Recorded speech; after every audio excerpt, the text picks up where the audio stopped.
Welcome back to Bookish Mind, where today, in Season 08, Episode 02, we dive into Debra Fine's insightful book, The Fine Art of Small Talk.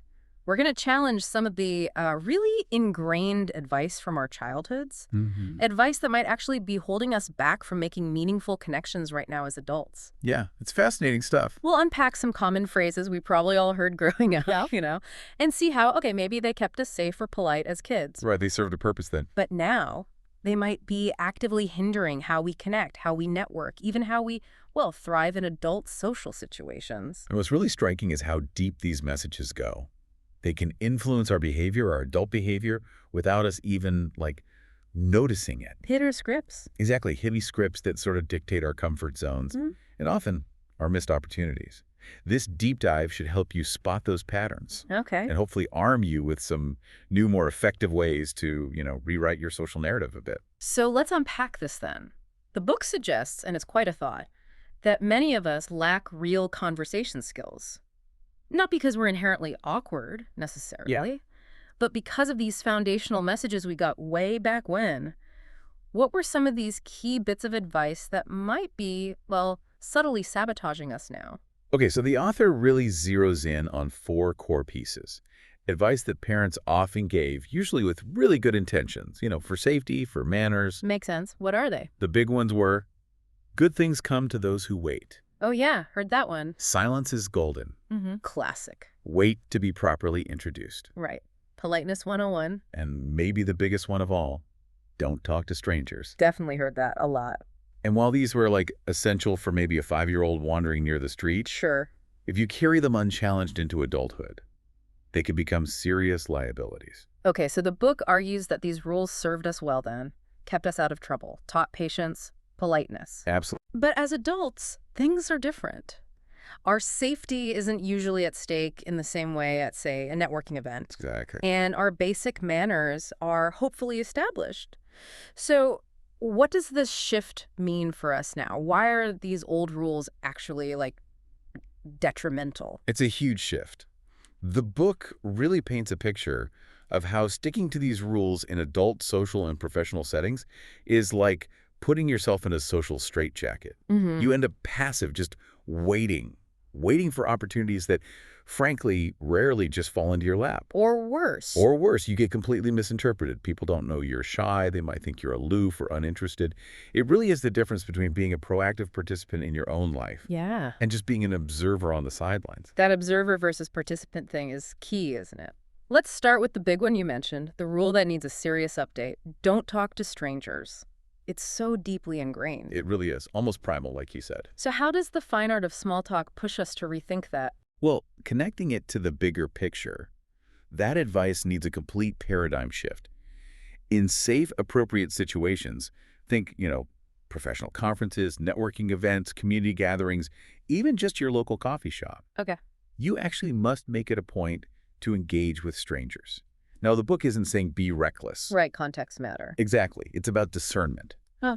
But you need to actively seek out those interactions in the right settings. So if that fear is what holds us back, how does the book help us reframe it? What's the potential we're missing out on? Why are strangers actually important for us as adults?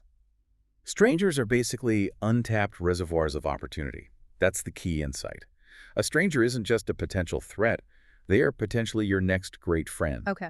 A valuable client, a long-term business associate, maybe a mentor, maybe even a partner. Wow. And beyond individuals, they're bridges. Bridges to new experiences, new information, entirely new social circles you wouldn't otherwise access. Social serendipity, you called it? Yeah, I like that term. It's about those unexpected, positive encounters that can genuinely expand your world in ways you just can't predict if you stick to who you already know. So the first big step is just shifting our perception. Seeing strangers not as default danger, but as default potential. Exactly. It's a mindset change, a really powerful one. That requires conscious effort, I imagine. Definitely. It's about remembering that everyone you know now, your closest friends, your partner, your colleagues, they were all strangers once. Good point. Every valuable connection started with that first, maybe slightly awkward initial interaction. Okay, building on that, the next rule, Wait to be properly introduced. That also feels really impractical today, doesn't it? The book has a great example for this. Oh, yeah, it's a classic scenario, super relatable. Imagine you're at, say, client's holiday open house. Okay.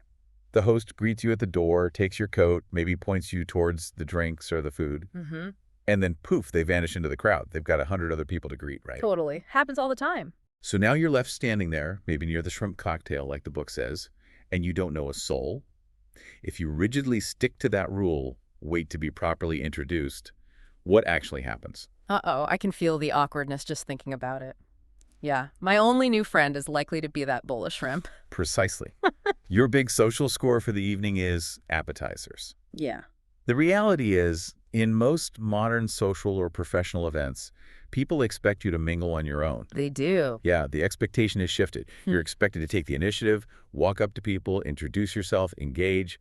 The host is a facilitator, maybe, but not your personal social director, Right. waiting for that formal introduction. It's often just a recipe for feeling isolated and, frankly, bored. So beyond the host being busy, what really holds us back from just doing it, from taking that initiative ourselves? What's the fear underneath it all? Well, the number one barrier is usually fear of rejection. Fear of striking out, looking awkward, saying the wrong thing. We tend to magnify the potential negative outcome in our heads. We play out these worst-case scenarios. But, like Babe Ruth said, don't let the fear of striking out get in your way. Good quote for this. It is. The book really emphasizes that the actual chance of a truly bad interaction is pretty low, and the potential upside, it's huge. It just takes a little bit of courage. So what does that look like? Just walk up to someone, extend your hand if that feels right in the context to make eye contact, smile, and say something simple like, "Hi, my name's your name. Nice to meet you." It's not rocket science, but it feels like it sometimes. It does feel monumental sometimes. I remember the book also included a poem, something about a new member feeling isolated, that really hit home. Yes, Thoughts from a New Member. It's really powerful. It captures that feeling of being new somewhere, a club, a company, an event, and just waiting, sometimes for ages, for anyone to approach you. That loneliness. Exactly. That loneliness of being on the edge, watching everyone else connect. And the poem beautifully shows how a simple thing, a nod, a smile, a handshake, can feel like a lifeline to that person. It reframes the whole thing. It reminds us that the person we're nervous about approaching, they might be feeling just as alone, maybe even more so. So initiating isn't just brave, it's actually kind, considerate. Yes, you're meeting them where they are. You're potentially easing their anxiety, not just overcoming your own. That's a much better way to think about it. Okay, moving on. Another classic, Silence is Golden. The book argues this could be costing you big time. How so? Yeah, the author shares a really telling story from her own early career in engineering. She had a colleague, same qualifications, same quality of work. Yeah. But this colleague was naturally outgoing, conversational, always chatting with people in different departments, knew the executives by name. Meanwhile, the author was quiet, focused just on the work, head down. And the outcome? Let me guess. You guessed it. The conversational colleague got the promotion. The author, despite being just as competent, technically didn't. Wow. It was really a stark lesson for her. Visibility matters. And not just being seen, but being known, being someone people feel comfortable talking to. It builds social capital. That top-of-mind presence you mentioned. Exactly. It makes you the person people think of when opportunities come up. It's a subtle but really powerful form of personal branding, just through everyday interaction. That's a tough lesson, but definitely valuable. And she learned another, maybe even tougher one later on. She was trying to sell services to a senior VP. Let's call him Bob. Okay. She'd seen Bob many times before at company events, but because she was shy, she'd always sort of avoided eye contact, never said hello, just ignored him, basically. Oh, dear. So when she finally needed to approach him professionally for this sale, his perception of her was already set.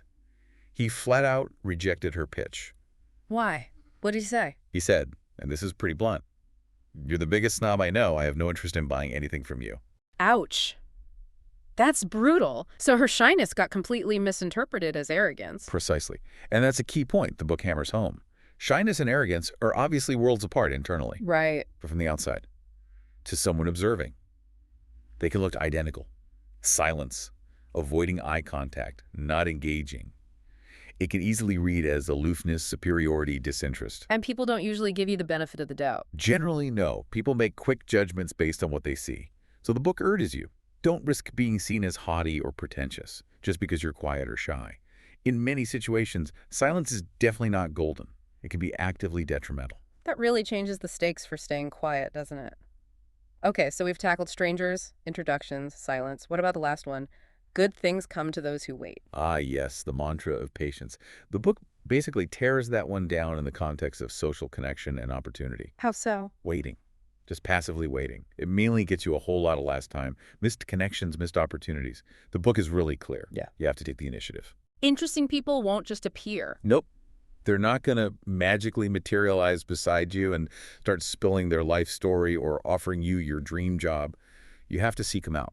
The book also mentioned how we often default to finding people we already know at events designed for meeting new people, like singles nights or networking mixers. Why do we do that? It's pure comfort zone behavior, isn't it? Yeah. It feels safe. We scan the room, spot a familiar face, and beeline straight for them. Guilty as charged. We all do it. But then what happens? You often end up sticking with that one person or small group for the whole event. You create this little safe bubble. And completely miss the point of being there. Exactly. You defeat the entire purpose. If you just wanted to chat with your friend, you could have met for coffee. It's choosing that short-term comfort over the potential for long-term gain or connection. I've definitely been that person scanning the room, feeling that almost magnetic pull towards someone I know. Does the book talk about why we do that, even when we know better? It touches on it, yeah. Yeah. It links back to our basic wiring for safety and predictability. Our brains want to conserve energy and avoid anything that feels like a risk, even a tiny social risk. Like talking to someone new. Right. Approaching a stranger is a minor threat in that primal programming. So it feels easier, safer, to stick with the known quantity, the familiar face, to stay in the safety of the trunk, as the quote goes. Even if all the good stuff, the fruit, is out on the limbs. Precisely. We trade potential growth, potential reward for guaranteed comfort. So if we really want those good things, the connections, the opportunities, what's the updated mantra the book pushes for? The updated mantra is simple and active. Good things come to those who take action and start creating good things. Proactive. Totally proactive. It echoes that Will Rogers quote the book uses. Go out on a limb. That's where all the fruit is. You won't get the sweet stuff by hugging the tree trunk. You got to reach. Okay, so it's crystal clear. The onus is on us. It's up to you, the listener, to start that conversation, to reach out. But even knowing all this, that fear is real, it can still feel huge. How does the book help us tackle that social anxiety? Well, one interesting thing it does is put the fear into perspective. It points out that apparently the #1 social fear in America is public speaking. Okay. And #2 is starting a conversation with a stranger. So we're not alone in feeling scared. Not at all. When you walk into that networking event or party, remember, most of the people there are probably just as nervous about talking to you as you are about talking to them. That's actually kind of comforting. It is, and the book stresses that the chance of actual outright mortifying rejection is really pretty small. Mm-hmm. And even if it does happen, maybe someone's just having a bad day or is truly rude, chances are you'll never see that person again anyway. The perceived risk is almost always way higher than the actual risk. So taking that first step isn't just about what we get out of it, is it? It also changes how others see us. Absolutely. The book frames initiating contact as an act of social leadership. When you approach someone, you're not just being brave for yourself. You're easing their burden, too. Yes. You're Yeah. potentially easing their social burden. Yeah. And that signals confidence, warmth, consideration.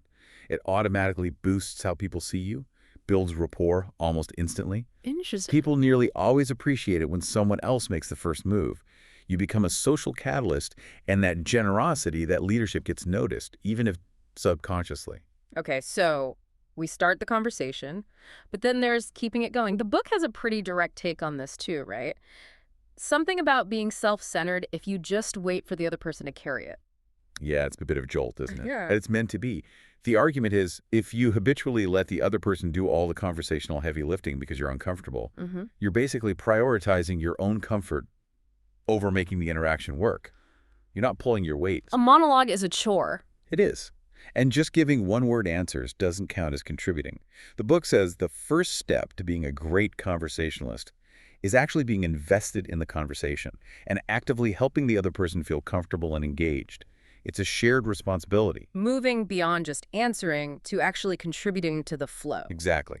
It's about adding your own threads, asking follow-up questions, showing genuine interest. Okay, this is great. We've got the why and the what. Now the how, the book gives us practical tools, right? Like actual icebreakers. Yes, it provides a real toolkit. Yeah. And interestingly, it explicitly advises ditching the old standby. What do you do for a living? Really? That's everyone's go-to. I know, but it's so standard, so predictable, it didn't even make the book's list of good icebreakers. Often, it just leads to a job title and conversation over. Okay, I'm relieved and intrigued. What does it suggest instead? What makes these other questions better? Well, it offers two big lists, one for business icebreakers and one for social general icebreakers. The key is they're open-ended. They invite stories, opinions, reflections, not just facts. Give us some examples. Business first. Sure, instead of, what do you do, you could try. Describe a typical day on the job for you. That prompts a narrative. Okay, I like that. Or, what got you started in this particular industry? That taps into their background, maybe their passion. More personal. Or even, what you enjoy most about your profession? That focuses on the positive and can reveal what really drives them. They're designed to get people talking beyond just their job title. Those are definitely more engaging. What about for social settings where things might be a bit looser? For social or general situations, the aim is often finding common ground or just sparking a bit of genuine curiosity. The book gives like 50 options here. 50? Wow. Yeah, plenty to choose from. Things like, tell me about the best vacation you've ever taken. Who doesn't like talking about a great trip? Or, what's your favorite thing to do on a rainy day? That can reveal hobbies or personality quirks. Okay. Or maybe something a little more reflective, if the mood feels right. If you could replay any moment in your life, what would it be? That invites a short, meaningful story. The variety lets you pick something that feels appropriate. 50 is a lot to remember, though. How does the book suggest we actually use these, especially if we're feeling nervous or put on the spot? Good question. The advice is practical. Don't try to memorize all 50. Just pick maybe 4 or 5 that resonate with you. Okay. Commit to trying to use those in your next conversation. And if you're worried you'll forget, write them down. Keep a little note card in your pocket or purse. Like a cheat sheet. Exactly. Yeah. Or duck into the restroom for a quick peek if your mind goes blank. It's not cheating, it's just being prepared. No shame in that. Good tip. And the most crucial part, always be ready to answer the questions you ask. Reciprocity. Absolutely. Conversation is a two-way street. If you ask someone about their best vacation, be ready to share yours. They'll almost certainly ask you back. That's how the exchange happens, how connection builds. This whole deep dive has really shone a light on how those simple phrases from childhood can, well, stick around and shape how we interact as adults, hasn't it? It really has. It's such a powerful reminder that, yeah, our parents meant well, absolutely. But it's really up to us now to consciously update those old scripts if we want different results, especially in a world that really values active engagement and connection. Yeah, and ultimately, the book drives home that making these shifts, talking to strangers, introducing yourself, speaking up, taking initiatives, it's not just about being more polite or less awkward. It's bigger than that. It's much bigger. It's about actively opening doors. Doors to new friendships, new professional opportunities, new experiences. Ultimately, just a richer, more connected, more interesting life. It's about building that social capital we talked about. What really stands out to you from all this? For me, it raises that slightly uncomfortable question, you know? Yeah. How many opportunities might I have missed? How many interesting people have I walked past because I was waiting? Or because I worried my shyness would be awkward, and maybe it got mistaken for something else entirely? Yeah, that question definitely makes you think. So maybe the final provocative thought to leave everyone with today is this. If you took just one piece of this updated advice from the book, just one, and actively applied it this week. Just one small action. Right. Maybe you initiate one conversation with someone new. Maybe you speak up in one meeting where you'd normally stay silent. Maybe you try just one of those new icebreakers. What new connection, what new fruit might you pluck from going out on that limb?